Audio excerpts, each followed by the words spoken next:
Does pornography affect real relationships? What is the affect?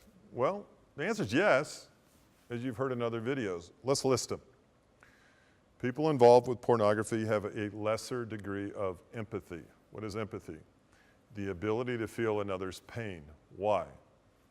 Objectification, again. People involved in high levels of pornography typically are not the best listeners. Why?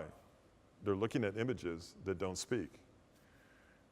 People involved in pornography typically don't communicate as well as others. Why? There is no need to.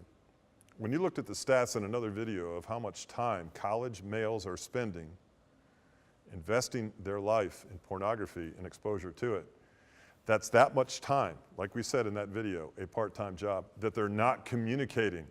Think about that. We wonder why men can't communicate.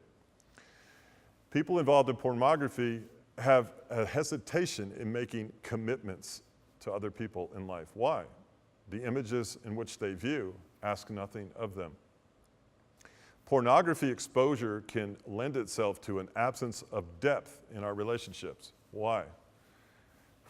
Pornographic material and a large investment in time in a sexually explicit material, graphic material, is shallow. There is not the practice of depth and depth of insight. People that are involved in pornography tend not to be challenged or want to be challenged. Why? They look at images that ask nothing of them. People involved in pornographic material are stunning their own emotional, social, psychological, and spiritual growth because their pornea, their interest in relationships that are inappropriate, are stunting their development as a human being. People involved in pornography tend to want to hide or escape and certainly be dishonest about their activity. And there is, too, an absence of love. We have used the word love in so many different contexts, I don't even know what it means anymore. But if we think that sex is equated with love, as we see in pornography, we are sadly mistaken. To love one is another person, as a friend even, Jesus said, is to be able to and willing to give up your life for them. That's not pornography. Pornography affects us because it hurts our soul. We advocate victimization and abuse of people. We advocate, oftentimes, people involved in pornography, which are someone's daughter, someone's granddaughter. Think about this.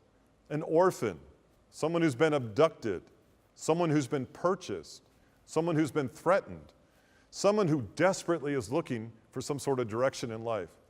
We are using pornography in culture today as to advocate the people that are involved in that industry making money on it, that are expressing to us by their behavior that they're simply wounded souls.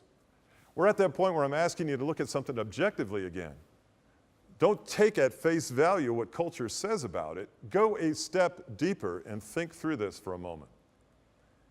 We are promoting the abuse and the possessiveness, the objectification, the abduction of people involved in the pornographic industry that are telling us by their behavior that they're hurting. By being involved in that activity and promoting it, we are promoting what got them there, and we are actually enabling and hurting them to that end. Just another way of looking at it, does porn affect real relationships? Are you kidding? It destroys them. If you're dating somebody, specifically a male, when you look at the stats of pornographic exposure and the other videos on this site, you ought to be asking this question. Is this guy that I am dating, that I'm even considering dating on a long-term basis, if not marriage, involved in pornography? You better wake up quick, because he is setting himself up to be limited in the way that he communicates and feels, loves, honors, and cherishes you. It's a wake-up call. Let's look at that. Not to condemn him, let's get him some help. Let me know what's going on. How can we resource you and point you in the right direction? Here's an idea. Let us know where you live and what city, and see if we can't find the right church to get you plugged into, introduce you to the right pastor, to start to have someone speaking truth into your life instead of buying into the lie. Conforming isn't working. Let's do something different. We need an intervention.